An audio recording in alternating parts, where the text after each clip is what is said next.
Donc, l'ère du vaisseau, comme je disais, est une ère au cours de laquelle nous allons avoir à développer, l'humanité aura à développer beaucoup d'outils de communication, c'est-à-dire tout ce qui est basé sur l'élément air, les fréquences, les ondes. Il y a beaucoup de choses encore à découvrir. Et comme je dis, c'est un domaine dans lequel l'Afrique doit pouvoir exceller si elle veut pouvoir un jour non seulement rattraper, mais complètement dépasser les autres civilisations. Parce que si vous regardez bien ce qui s'est passé en Chine, ce qui s'est passé en Corée, vous verrez qu'en fait, ce sont des peuples qui ont compris ce message, en fait. Vous regardez très bien. La Chine, aujourd'hui, le côté électronique, ils n'ont plus rien à apprendre des Occidentaux. La science des drones, aujourd'hui, les Chinois, les Japonais n'ont rien à apprendre des Occidentaux. Parce qu'ils ont compris que pendant cette ère-là, c'est ce domaine-là qu'il faut maîtriser. Aujourd'hui, tu peux avoir les meilleures âmes, mais si tu ne maîtrises pas la communication, ces âmes-là ne serviront complètement à rien du tout. Pourquoi est-ce que la Chine a développé des armes pour détruire les satellites en haut? Parce qu'ils disent qu'en fait, aujourd'hui, tout le système de défense américain est basé sur une structure de communication, d'information via les satellites. Mais les Chinois disent, mais toutes vos armes qui sont en bas, si nous on détruit vos satellites, les satellites qui vous donnent des informations, vous ne pouvez rien faire avec ça. Donc, vous voyez que c'est crucial, c'est fondamental. Parce que il y a encore beaucoup de choses à découvrir pendant cette ère du Verseau. L'ère du Verseau, c'est l'ère de la connaissance, disons même de la communication. On a l'impression que nous sommes assez avancés avec tous les outils que nous avons, Facebook, WhatsApp, TikTok. Aujourd'hui, les Africains, il faut qu'on pense à prendre le devant.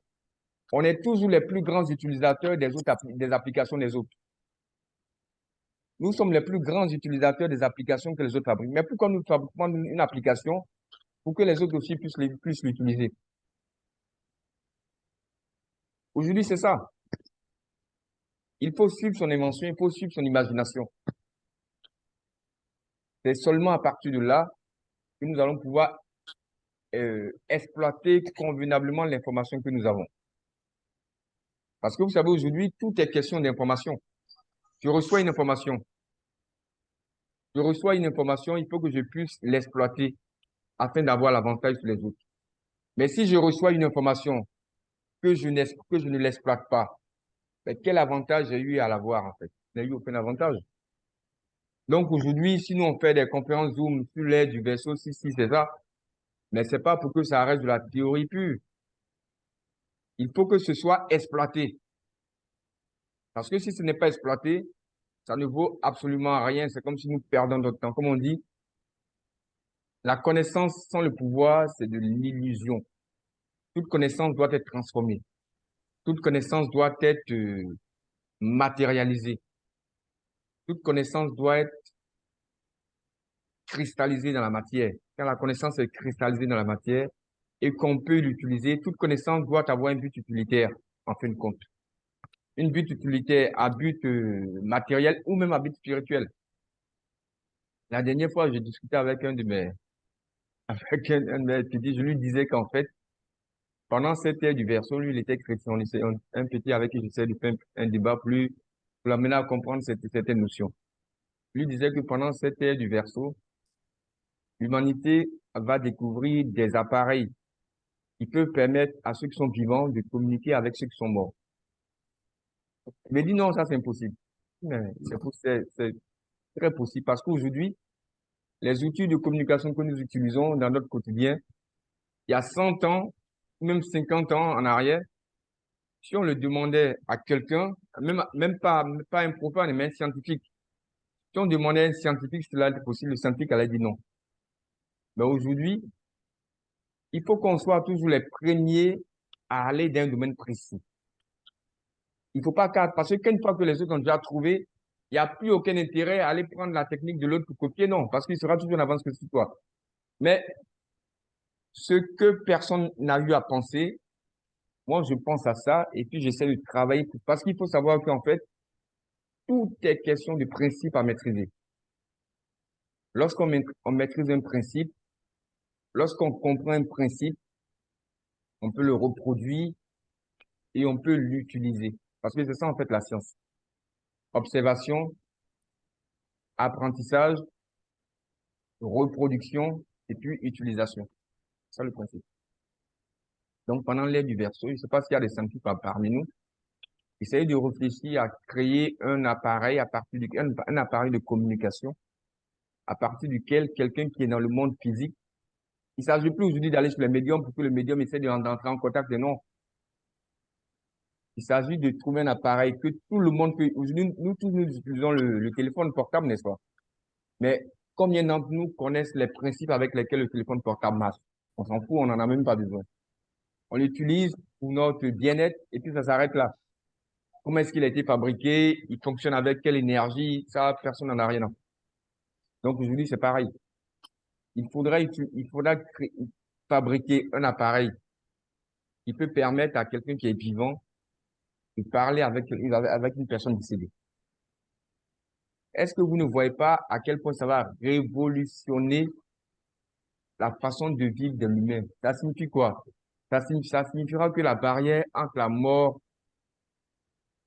et la vie aura disparu. Il n'y aura plus de barrière, en fait. S'il y a des moyens de communication, il n'y aura plus de barrière. Aujourd'hui, chacun d'entre nous qui se zoome se trouve à des milliers de kilomètres des uns des autres. Mais il y a plus de barrière parce que nous pouvons, grâce à Zoom, nous pouvons, grâce à Zoom, parler entre nous. Nous pouvons parler entre nous. Donc, il n'y a plus de barrière. Mais ça, c'est sur le plan physique. Mais comme je dis, si nous arrivons à créer ce même outil pour pouvoir communiquer avec ceux qui sont dans l'au-delà, la mort n'aura plus de mystère. Le mystère aura disparu. Et ça va complètement changer la façon de vivre des hommes. Ça veut dire aujourd'hui, même quand tu perdras quelqu'un, tu ne l'auras pas perdu en tant que tel. Parce que tu sauras que cette personne, oui, c'est vrai, elle est partie. Mais moi, d'ici, je peux l'appeler puis causer avec elle. Et même les réincarnations progressives, peut-être même avant même qu'une personne ne réincarne, il va vous appeler pour dire, ah tiens, comme vous allez l'appeler, elle a dit, tiens, ils sont en train de préparer ma réincarnation. Hein. Ma réincarnation se fera dans tel ou tel endroit. Vous voyez pas comment ce sera révolutionnaire. Parce qu'aujourd'hui, comme j'ai dit, il ne sert à rien de chercher à faire ce que les autres ont déjà fait, ce que les autres ont déjà maîtrisé. C'est déjà maîtrisé, vous ne pouvez plus ajouter quelque chose dessus. La seule chose que vous pouvez apporter, c'est quelque chose de nouveau. Et comme je dis, pendant l'ère du Verseau, il faudra que nous travaillions à ça, nous les Camus. C'est ça, c'est ce qui est le plus important. Le plus important, c'est pas d'aller critiquer les chrétiens, les musulmans, parce que je vois qu'aujourd'hui, il y a certains Camus qui deviennent, ça commence à devenir ridicule. Ridicule, et quand c'est comme ça jette l'opprobre sur toute la communauté Camite, comme si on n'en a rien à faire. Je vais vous dire quelque chose aujourd'hui. Il y a des chrétiens, il y a des musulmans même qui maîtrisent mieux la tradition Camite que des gens qui se disent Camite. Il y a des musulmans qui font leurs 5 prières par jour. Mais si toi, un Camite, tu veux entrer dans la tradition avec eux, là, ils maîtrisent mieux la tradition que toi. Mais c'est parce qu'ils n'affichent pas simplement ça. Donc, il faut qu'on soit beaucoup humble. Ça, c'est important. On ne peut pas faire de spiritualité sans humilité. On ne peut pas faire de spiritualité en insultant tout le monde. On ne peut pas faire de spiritualité dans la bassesse. Et le premier dans l'initiation, le fondement même de l'initiation, c'était l'anoblissement du caractère. Un initié ne prend pas la parole n'importe où, il ne dit pas n'importe quoi. Mais aujourd'hui, avec les réseaux sociaux, tout le monde dit n'importe quoi, tout le monde dit n'importe quoi à qui. Et après ça, on se dit qu'on est Camille, on est ci, on est ça. Non. L'initié ne se comporte pas comme ça. L'initié ne se comporte pas comme ça. Ça, tout le monde le sait dans les villages. Mais vous ne pouvez pas dire que vous suivez la trace de l'initiation africaine et vous êtes vulgaire. C'est l'initiation africaine qui vous a appris à être vulgaire. C'est l'initiation africaine qui vous a appris ça. Si vous vous comportez comme ça, dans un vrai dans une vraie tradition mystique, il y a longtemps, on vous a tué. Parce que vous ne faites pas honneur. Et vous savez qu'au niveau de la science initiatique africaine, les forces étaient très strictes. Il n'y avait pas de demi-mesure. Et les peuples ne supportaient pas les caractères légers. Peut-être pour toi, c'est rien, mal parler à quelqu'un, mais au niveau des sports spirituels, parce que quand une personne est dans une communauté et que cette personne-là se conduit mal, non seulement elle baisse sa vibration, mais en baissant sa vibration, elle baisse la vibration de toute la communauté. Et en abaissant la vibration de toute la communauté, elle rend par ce fait toute la communauté vulnérable. Donc, dans les cercles comme ça, quand on voit une personne est défaillante comme ça, on te tue. Pour ne pas que tu puisses mettre tout le monde en danger. Il est plus simple que toi, tu meurs, que tout le monde soit attaqué. Donc, aujourd'hui, quand on est Kamid, il y a quand même une façon de se comporter. Et ça, j'ai remarqué que aujourd'hui, sur le net, les gens n'ont pas compris cela. Quand on est Kamid, il y a une façon de se comporter. Il y a une façon de parler. Il y a une façon d'écrire. Il y a une façon d'être, tout simplement. Ça, c'est important. Et pendant l'heure du verseau, le plus important, comme je le disais de suite, aujourd'hui, nous qui sommes en Afrique, c'est de donner à notre continent une plus grande, il faut que nous retrouvions notre dignité. Pendant le Kali Yuga, l'âge du fer, nous avons été le continent qui a été le plus martyrisé. Mais grâce à notre force de résilience, nous ne sommes pas restés à terre. Nous nous sommes toujours relevés de toutes les turpitudes que les autres ont pu nous imposer. L'Africain a toujours su relever la tête. L'Africain n'est jamais resté à terre. Et ça, c'est ce comportement-là qu'il faut. Mais aujourd'hui, non seulement il faut relever la tête, non seulement il faut se lever, mais il faut maintenant prendre le dessus. C'est ce qui est important. Et pendant cette ère du vaisseau, nous devons prendre le dessus. Mais nous ne pouvons prendre le dessus que si nous n'arrivons à découvrir des outils de communication auxquels les autres n'ont pas accès. Ça, c'est important. C'est ce qui doit être notre challenge au cours de l'ère du verseau. Et je sais que même dans vos méditations, dans vos relaxations, ayez ça en pensée. Parce que vous savez, c'est la pensée qui attire vers nous les énergies. La nature de ta pensée attire des énergies correspondantes. Si nous tous ici sur ce forum, nous sommes 22, nous disons qu'aujourd'hui nous allons faire une méditation, au cours de la méditation, nous allons tous orienter notre esprit sur le fait que l'Afrique puisse inventer un appareil de communication entre le monde des vivants et le monde des morts. Et que cet appareil-là, que ce soit l'Afrique qui ait la technologie appropriée. Nous méditons sur ça, peut-être pendant 40 jours, nous méditons sur ça pendant 40 jours. Vous savez, la spiritualité, c'est logique. Les esprits, les génies vont amener vers nous une information nous permettant de créer cet outil de communication sur lequel nous avons médité. Mais tant que vous-même, vous ne méditez pas ça, vous ne réfléchissez pas à ça, même si dans votre rayon, il y a des esprits qui ont cette connaissance-là, ils ne peuvent pas vous l'apporter parce que vous-même, vous l'ignorez. Donc, la première étape dans notre démarche, c'est d'abord connaître notre potentiel et puis connaître le potentiel de l'ère du Verseau. Donc, le potentiel de l'ère du Verseau, c'est une ère de révolution technologique. Nous ne devons pas seulement philosopher dessus, nous ne devons pas seulement disserter dessus, nous ne devons pas seulement nous étaler en enseignement dessus, nous devons chercher à exploiter, à profiter de notre connaissance de l'ère du Verseau. Ça, c'est très, très, très important parce que c'est ce qui fera que l'Afrique sera une puissance sur le continent. Nous sommes déjà une puissance, hein. Potentiellement, nous sommes une puissance parce que quand vous regardez le continent africain, quand vous regardez le peuple africain, il n'existe sur Terre aucun peuple qui a une capacité de résilience comme nous l'avons. Et si vous regardez aussi sur Terre, vous ne verrez aucun peuple qui aurait pu faire ce que nous avons eu à faire jusqu'à présent, malgré tout ce que nous avons subi.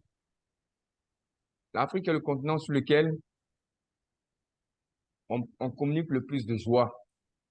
Et pourtant, ça devait être le contraire.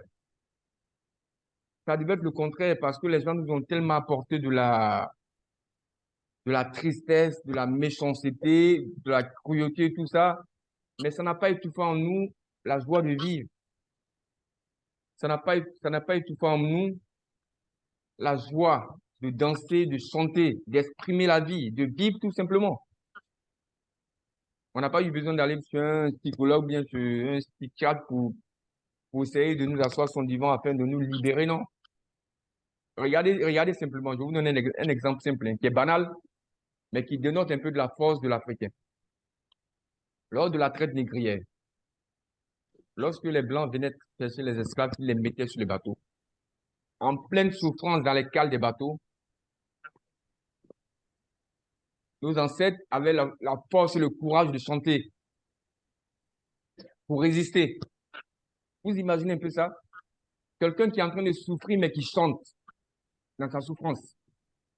Ça veut dire qu'en fait, l'Africain a compris que la chanson, c'est un moyen de sublimer sa force et d'aller au-delà de la souffrance physique.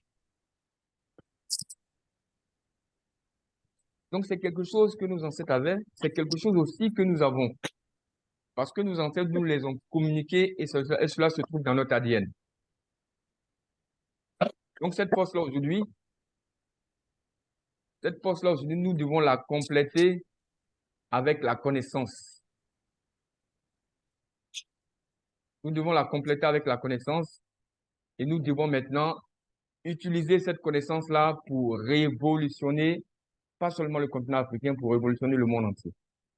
Parce que les autres ont eu à révolutionner les moyens de communication, les moyens, non, pas les moyens de communication, c'est maintenant, ils ont eu à révolutionner les moyens de transport, ils ont eu à révolutionner les moyens des... Et puis voici encore quelque chose auquel les gens ne pensent pas. Souvent, j'entends des gens dire que l'Afrique, pour se développer, l'Afrique doit créer aussi des bombes atomiques entre eux. Mais vous savez, l'Africain ne peut pas créer des bombes atomiques. Vous savez pourquoi? Parce que notre esprit ne conçoit même pas qu'il est capable de créer une arme pour détruire des gens. L'Africain n'est pas mauvais.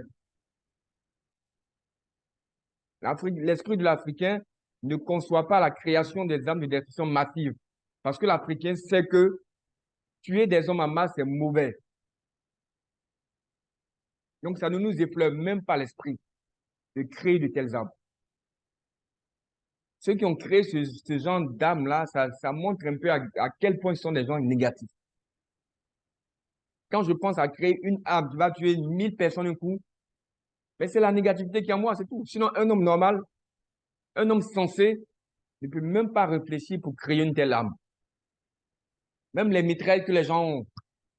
Les Africains, on n'avait pas ces armes-là. C'est pas parce qu'on n'a pas, même aujourd'hui, on ne cherche même pas à les fabriquer, mais c'est pas parce qu'on est faible.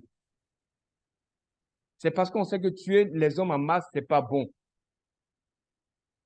En Afrique, quand on faisait nos guerres, quand on se battait avec le cœur. Les gens d'avant, quand ils se battaient, c'était des vrais guerriers. Mais aujourd'hui, les guerres, ce sont des guerres de lâches. Quelqu'un assis là-bas, il envoie un drone. Il y a même plus il y a même plus de bravoure dans la guerre actuellement. Il n'y a aucune bravoure. Ça, c'est la guerre de la lâcheté. Avant, quand les gens se battaient, quand ils vont sur le champ de bataille, même le roi, qui est le combattant, il se met devant ses troupes. Il sait qu'il peut mourir, mais il s'en va. Aujourd'hui, les commandants, ceux qui tuent les gens le plus, ils sont assis dans leur salon et puis c'est eux qui envoient les gens. Ils sont assis dans leur salon et puis ils vont tuer des populations ici, ils vont faire ci, ils vont faire ci, ils vont faire ça. C'est une société de lâches, en fait. Les Africains ne sont pas lâches. Les Africains n'ont pas l'esprit mauvais. Donc, c'est pas en créant des bombes atomiques qu'on va se développer, non. On va créer des choses qui sont 1000 fois supérieures aux bombes atomiques, mais qui ne tuent pas. Nous, ce que nous allons créer, c'est pour glorifier la vie, c'est pas pour tuer l'être humain. Et ça, c'est l'enseignement de l'ère du Verseau. Les énergies sont là. Nous avons la connaissance que ces énergies sont là. Nous devons maintenant capter ces énergies. Aujourd'hui, je suis surpris et puis je suis un peu déçu que jusqu'à présent, parmi les kamites, il n'y a pas encore eu de kamites femmes qui canalisent des guides ancestraux qui parlent, en fait. Mais ils sont là, pourquoi vous n'arrivez pas à les canaliser? Quel travail vous faites et puis vous n'arrivez pas à les canaliser? Travaillez correctement parce que les guides ancestraux sont là, ils ont besoin de nous parler, ils ont besoin même d'inspirer même certains pour écrire des livres. Mais vous ne recevez pas. Faites des efforts, travaillez. Les Africains sont médiums même par essence. Les femmes africaines même sont médiums par nature, par essence. Donc, communiquer avec les guides ancestraux, ça devait être quelque chose de banal. Mais on n'en a même pas dans le groupe, dans les groupes Kamit Leçon, on n'en a même pas. Il faut faire des efforts, les femmes Kamit. Il faut faire des efforts parce que l'enseignement, comme je dis, l'enseignement spirituel, c'est bien. Mais après cet enseignement spirituel, on doit pouvoir l'utiliser pour la bonifier dans le monde matériel. Moi, je suivais un temps un enseignement d'un groupe là. C'est une dame, je crois, elle est au Canada. Mais elle a écrit beaucoup de livres, des livres même très intéressants. Soi-disant, elle était canalisée, certains guides des autres mondes venaient lui parler, puis elle écrivait. Mais quand elle écrit, tu sais réellement que ce sont des inspirations qu'elle-même ne peut pas voir. Et pourquoi vous, les dames kamites, vous n'arrivez pas à canaliser? Vous êtes trop canalisés sur quoi? Si vos problèmes, les problèmes, on en aura toujours. Celui qui ne veut pas avoir de problème, quand tu meurs, tu n'as plus de problème. Quand tu meurs, tu n'as plus de problème. Mais tant que tu es sur terre, nous tous, nous avons toujours des problèmes, nous en aurons toujours. Mais cela ne doit pas nous empêcher de pouvoir communiquer avec l'invisible. Même tu peux être le plus grand maître du monde, même si tu viens sur la terre, tu dois avoir tes problèmes. Mais cela ne t'empêche pas de faire ton travail spirituel comme tu dois. Donc, oubliez vos problèmes. Essayez de vous connecter aux ancêtres. Oubliez vos problèmes. Arrêtez de vous focaliser sur vos problèmes. Aujourd'hui, on dirait que la spiritualité africaine, c'est simplement pour ça. Oubliez les problèmes. Les problèmes, on en a toujours. Essayez de vivre le plus simplement possible. Parce que la plupart du temps aussi, les problèmes des gens viennent du fait qu'eux-mêmes compliquent leur vie. Je prends un exemple. Une personne, tu as peut-être 250 000 par mois. Mais par rapport à tes 250 000 par mois, j'ai tes charges de telle sorte que tu ne sois pas obligé d'être, comment on appelle ça même, de compliquer ta vie. Mais en plus, tes 250 000, lui-même, non seulement il a des charges courantes, mais il va encore ajouter d'autres charges dessus. Et puis après, il va dire non, la vie est compliquée. Mais la vie est compliquée comment? C'est toi qui complique ta vie ou bien c'est la vie qui est compliquée? C'est comme on a une expression en malinqué ici, on dit côté moro, d'une moro, il est connu. C'est-à-dire que c'est pas l'affaire qui cherche l'homme. C'est toujours l'homme qui va chercher les problèmes. Les problèmes sont là-bas, c'est l'homme qui va chercher les problèmes. Il faut on arrête ça parce qu'il faut qu'aujourd'hui, on a un gros travail à faire. Mais j'ai l'impression que ça piétine. Ça piétine, ça piétine, ça piétine. Le mouvement Kamil piétine. On a des grands défis à relever. On a des grands, grands défis à relever. Si nous sommes aujourd'hui la porte par laquelle les ancêtres doivent passer, nous apporter l'information qu'il faut afin que nous puissions relever l'Afrique, mais la moindre des choses, il faut que nous soyons réceptifs. Il ne faut pas être réceptif seulement pour régler ces problèmes. Ça, il faut que vous commenciez à être beaucoup plus grand que ça.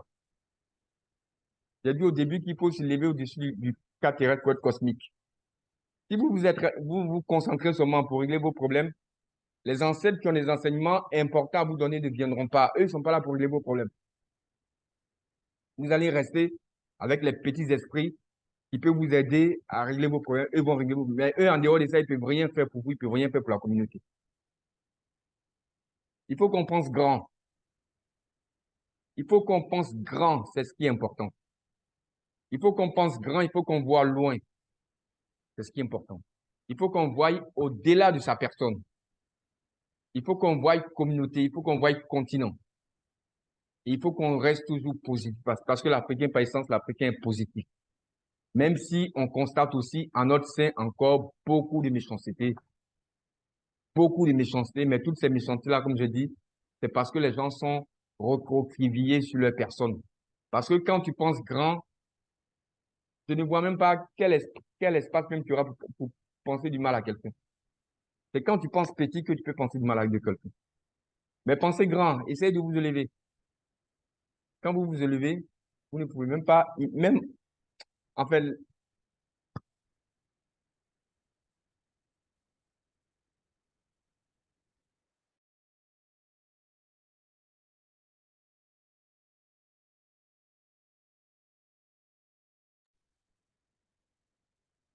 Donc, il faut apprendre à penser grand.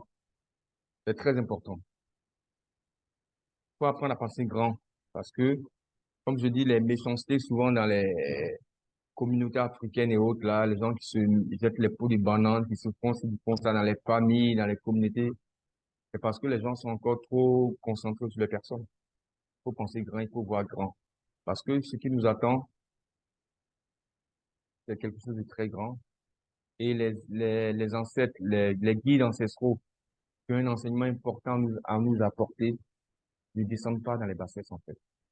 Tant que vous n'élevez, tant que vous n'élevez pas vous-même votre propre vibration, ils ne viennent pas vers vous. Parce que vous savez qu'en fait, les esprits qui viennent vers vous sont en fonction de votre état de conscience, sont en fonction de votre fréquence vibratoire. Si vous avez une basse fréquence vibratoire, vous aurez de bas esprits à côté de vous. Si vous élevez votre fréquence vibratoire, les esprits qui viendront à côté de vous seront au niveau de la fréquence au niveau de votre fréquence vibratoire que vous avez élevée. Si chaque jour vous faites des efforts pour élever des fréquences, vos fréquences vibratoires, chaque jour aussi vous aurez des guides qui viendront vers vous pour vous aider à élever votre fréquence vibratoire. Tous les jours, ils feront ça. Je ne dis pas qu'ils vont régler vos problèmes, hein, parce qu'il y a des guides, eux, eux ils s'en foutent de ça. Eux, ils viennent pour votre évolution. Votre problème, vous avez l'intelligence humaine pour notre problème, nos problèmes physiques là. C'est pas au spirituel de régler ça. On a une intelligence physique pour régler nos problèmes physiques. On va pas passer son temps à prendre le spirituel pour régler les problèmes physiques. Tu es intelligent, tu prends ton intelligence physique là, tu donnes une situation dans laquelle toi-même tu t'es mis, tu réfléchis avec ton intelligence et puis tu te sors de la situation. Tu vas pas demander à des esprits de venir te sortir dans la situation dans laquelle toi-même tu allais te mettre. Sur ce plan-là, les Blancs sont beaucoup plus en avance que nous.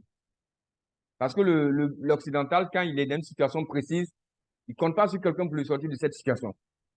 Il fera ce qu'il faut lui-même pour sortir de la situation. Sans chercher un faux semblant. Mais les Africains, on est toujours en train de chercher des esprits pour venir régler nos problèmes matériels. Mais l'esprit, est-ce qu'il est matériel? Et puis, il va régler nos problèmes matériels. Ou bien, souvent aussi, on est toujours en pleine hostilité dans le monde parce que quelqu'un va envoyer des esprits maléfiques. Mais ces esprits maléfiques qui se baladent en Afrique, là, c'est parce qu'il y a beaucoup d'esprits négatifs en Afrique que ces esprits-là sont là. S'il y a beaucoup d'esprits négatifs qui font du mal aux gens en Afrique, c'est parce qu'en Afrique, ici, le niveau de conscience de beaucoup de personnes sont basses et ils continuent d'entretenir, de faire vivre ce genre d'esprit-là. Si vous continuez à les entretenir, à les faire vivre, mais c'est normal qu'ils soient sur le continent. C'est normal qu'ils continuent de travailler. Mais si demain, tout le monde est rayonnant, tout le monde est lumineux, tout le monde pense grand, mais ils iront ailleurs, en fait, parce qu'ils ne verront plus personne sur qui s'accrocher. Ils iront d'eux-mêmes. Vous n'aurez même pas à les chasser, vous n'aurez même pas à les exorciser. Ils vont partir d'eux-mêmes parce qu'ils vont voir que la vibration qui est là maintenant les dérange en quelque sorte. Parce que quand vous élevez votre vibration, si dans une communauté on élève la vibration, les esprits qui font du mal, qui sont négatifs, ils vont partir d'eux-mêmes. Parce qu'en fait, la vibration qu'on aura élevée, ça va les déranger puis ça va les dégager. C'est un peu comme quand vous voulez vous installer quelque part. La première des choses que vous commencez à faire, c'est de nettoyer. Quand vous nettoyez, tout ce que vous faites, vous élevez la vibration de la pièce. C'est tout. Parce que quand c'est propre, la vibration est élevée. Quand c'est sale, la vibration est basse. Il faut que vous compreniez ça aussi. Personne d'entre vous ne va dormir dans la saleté. Parce que la saleté, c'est la basse vibration. La propreté, c'est la haute vibration. Donc, vos sanctuaires, tout doit être propre. Je ne dis pas qu'il faut acheter des porcelaines à des prix exorbitants. Dans la simplicité la plus banale, on peut avoir la plus grande des propriétés. C'est ce qui est important. La propreté, c'est ce qui est important. Parce que quand c'est propre, c'est élevé.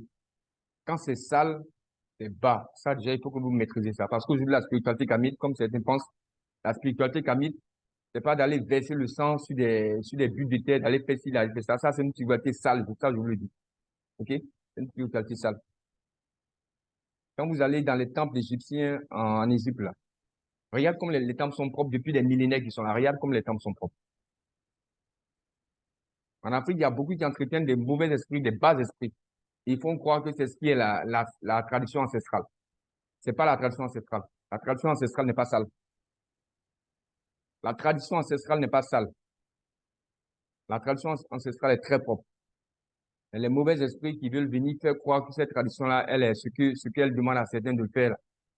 C'est pas ça. Ce sont les gens qui les guident. Pour mieux connaître un guide, regardez comment la personne vit. Regardez ce que la personne fait. Regardez ce que la personne dit. Regardez quelles sont les motivations de la personne. Vous saurez si c'est un bon guide ou si c'est un mauvais guide. Comme je dis, on n'a pas besoin d'être dans des endroits hyper... On peut être un bon mystique parce qu'effectivement, les esprits mystiques ils sont un peu partout. Mais il faut simplement voir l'aura qui se dégage de la personne. Simplement voir la lumière qui se dégage de la personne. Parce que c'est pas parce qu'une personne est puissante mystiquement qu'elle est forcément bonne, hein. C'est pas parce qu'une personne est puissante sur le plan mystique qu'elle est forcément positive. Ça, il faut que vous compreniez ça bien. Une personne peut être puissante sur le plan mystique, mais elle peut être connectée à de mauvais esprits. Et si vous partez voir la personne pour régler votre problème, quoi, quand elle va régler votre problème là, après vous aurez un problème beaucoup plus grave que ce qu'elle a réglé. Vous allez régler votre problème, mais le problème qui vous attend devant là, ce sera encore beaucoup plus grave que ce que vous avez réglé. Donc, vous n'aurez pas réglé votre problème, vous aurez simplement déplacé le problème dans le temps. Et après, vous allez dégringoler, vous-même, vous n'allez pas savoir. C'est pour ça, moi, mon enseignement que je vous donne, c'est un enseignement qui tend à vous former vous-même, à élever votre fréquence vibratoire, à faire des efforts. Parce que sans effort, on ne devient pas fort. Sans effort, on ne devient pas fort. C'est l'effort qui rend l'homme fort. Et comme je le répète encore, les dames kamites, il est temps que vous commencez à canaliser les guides ancestraux. Il est temps que vous commencez à les voir, que vous commencez à les entendre, que vous commencez à parler avec eux. Ça fait maintenant longtemps qu'on est ensemble. Il est temps que vous commencez à travailler dans ce sens. Parce qu'on dirait que c'est un côté même que vous-même, vous ne pensez même pas que vous avez. Non, il faut aller au-delà de ça. Si les Occidentaux comme Occidentaux arrivent à canaliser des guides de telle énergie, de telle planète, de telle, pourquoi vous, les Africains, vous n'arrivez pas à canaliser? Ou bien, quand vous canalisez les esprits, c'est pour vous dire simplement, c'est pour seulement régler vos problèmes, c'est tout. Il faut que vous commenciez aussi à écrire des livres, à communiquer aussi la sagesse, parce qu'il y a d'autres guides aussi qui peuvent apporter d'autres enseignements. Moi, j'apporte ce que je peux apporter, mais je ne peux pas tout apporter. Vous aussi, chacune d'entre vous aussi est connecté aussi à une énergie que peut-être que moi, j'ai pas. Donc, chacun doit apporter sa contribution à l'éveil karmique. Et puis, il ne faut pas être égoïste dans l'éveil karmique. Il faut que tout le monde puisse penser communauté, penser Afrique, penser continent noir. Parce que c'est ensemble qu'on est fort. C'est ensemble qu'on est fort. Ça, c'est très important. OK, donc vous voyez qu'en fait, l'air du verso, c'est tout ça. L'air du verso, c'est tout cet enseignement.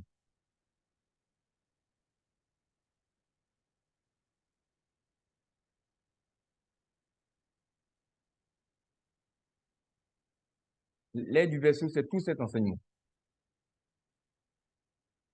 C'est pas seulement, je vous ai parlé de moyens technologiques, mais c'est toute une discipline à voir.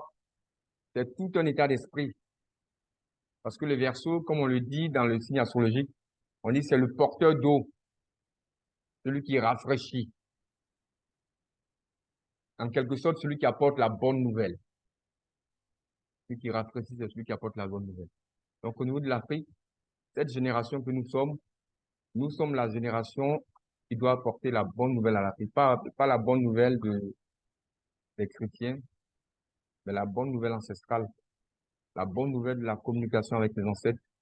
La bonne nouvelle de la communication avec les guides ancestraux. Parce que vous savez, nos guides ancestraux, ils sont grands. Ils sont grands, ils sont magnifiques, ils sont puissants. Il faut que vous le compreniez.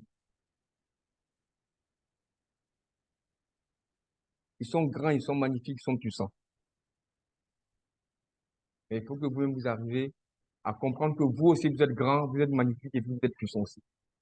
Chacun d'entre vous, ce forum-là, est grand, est magnifique et puissant. Vous devez comprendre ça déjà. C'est pas quelque chose qui est à l'extérieur de vous, c'est quelque chose qui est en vous. Vous ne recevrez pas cet enseignement-là si vous n'avez pas le niveau de le recevoir. Si vous recevez cet enseignement, c'est parce que vous avez le niveau pour le recevoir. Dans le cosmos, rien ne se fait au hasard, comme je vous ai dit. Rien ne se fait au hasard. Même je me lève, je vais aller à l'arrêt de bus, et puis, je viens, quand je rentre, je sors net, je vois que j'ai oublié quelque chose. Je viens prendre cette chose, je ressors, je rencontre quelqu'un. Même toutes ces rencontres qu'on nous croyons fortuites, rien ne se fait au hasard. Absolument rien. Absolument rien. Pendant cette ère du vaisseau, nous avons un défi. Le défi de relever l'Afrique. Nous pouvons relever l'Afrique en relevant un défi beaucoup plus grand, qui est de découvrir quelque chose que les autres n'ont pas encore eu à découvrir. Il ne s'agit pas cette fois-ci de dire oui, je viens de découvrir ça, c'est pas parce qu'on a tous ce problème en Afrique, problème d'argent. Toujours ça. Pourtant, c'est le continent le plus riche. Toujours, on voit que nos savants sont tués par-ci, on va mettre sur le gouvernement. Mais tout ça, moi, je dis, tout ça sont de faux prétextes. Si tu sais que tu dois avoir quelque chose, arrange-toi à avoir aussi à côté de toi le financement qu'il faut. Arrange-toi à aller chercher le financement. Tu as une idée, mais arrange-toi, si tu as l'idée, arrange-toi pour aller trouver le financement. Ou bien vous pensez que les Occidentaux qui ont eu à faire des licences, vous pensez que la vie aussi était facile pour eux. C'est la même chose, hein? La même chose, on trouve qu'on a plus de problèmes d'argent. Mais problèmes d'argent, tout le monde a des problèmes d'argent. Et il faut qu'on dépasse tout ça. Si j'ai une idée, que je veux réaliser quelque chose, je dois me battre pour avoir les moyens pour réaliser ce que je veux réaliser. Ça, c'est important. Pas puis dire non, les Blancs vont voler. Tous les jours, ce sont les trucs des Africains qu'on vole. En fin de compte, on devient quoi? On devient ridicule. On a dit ça à tout le monde. En fin de compte, on devient ridicule. Tous les jours, c'est sur les Africains et les traites. C'est ça le significat. Tous les jours, c'est sur les Africains et les traites. Le niveau de conscience est bas. C'est seulement ce que ça signifie.